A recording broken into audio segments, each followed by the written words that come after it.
So question 20 is like a kind of a word problem, I guess. So you have 9 coins. You have a collection of pennies, nickels, dimes, and quarters having a total value of $1, 2 cents, with at least one coin of each type. We want to know how many dimes must you have.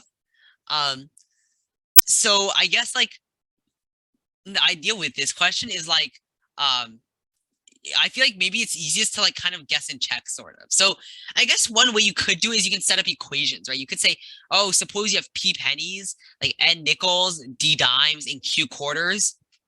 And then you could say like, P plus N plus D plus Q is like 9, since we have 9 coins. And then each penny is 1 cent, each nickel is 5 cents, each dime is 10 cents, each quarter is 25 cents. That has to equal $1, $1, 2 cents, which is 102 cents. And we must have at least one coin of each type. So P, N, D, and Q have to be at least one. So you could do it this way, but like clearly like these equations and stuff and expressions, they look kind of like nasty, right? I mean, you have like 4 variables and only 2 equations, so clearly you can't solve it. So like just doing this way, like you could do it this way, like maybe you can like try subtracting one equation from the other and maybe do things like that. But like overall, this method feels a little more like difficult. So another way you can do it is kind of like do an educated like guess and check, or like not guess and check, but like an educated like using logic, right?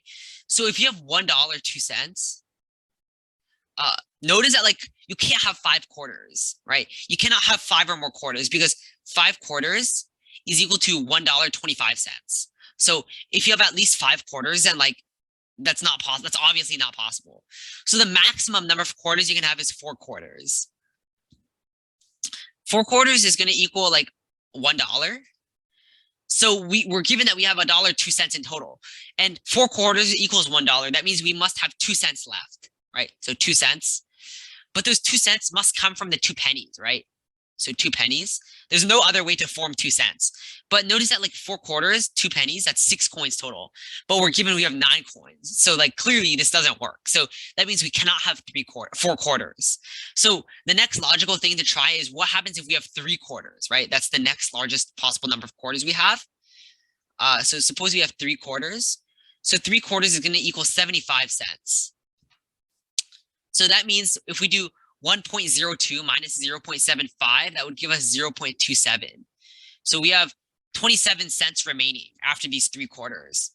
So we could see, we kind of like do some like educated guessing and checking here, and notice that like 27 cents, you can write this as like 2 dimes plus 1 nickel plus 2 pennies, right? That's one way to write it.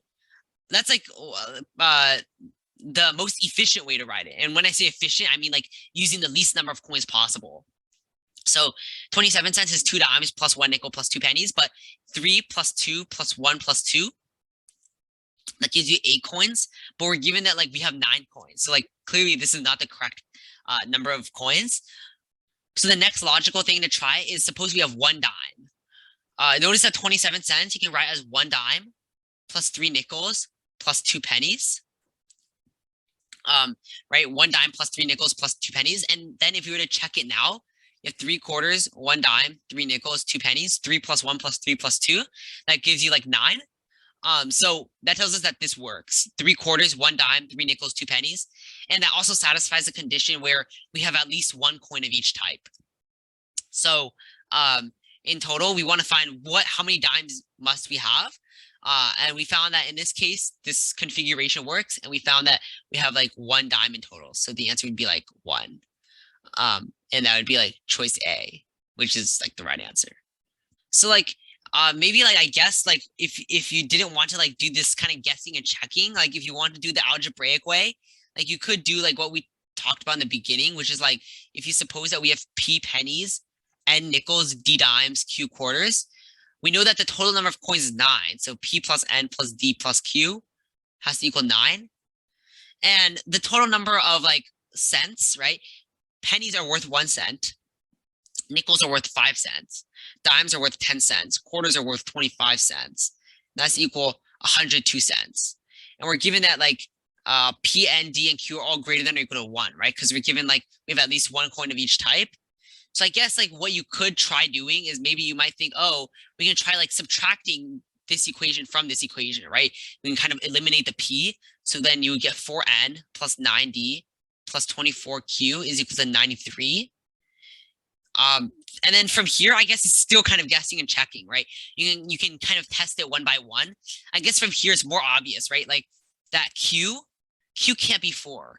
Because if q was 4, you did 24 times 4, that's 96, which is already bigger than 93, which is not possible.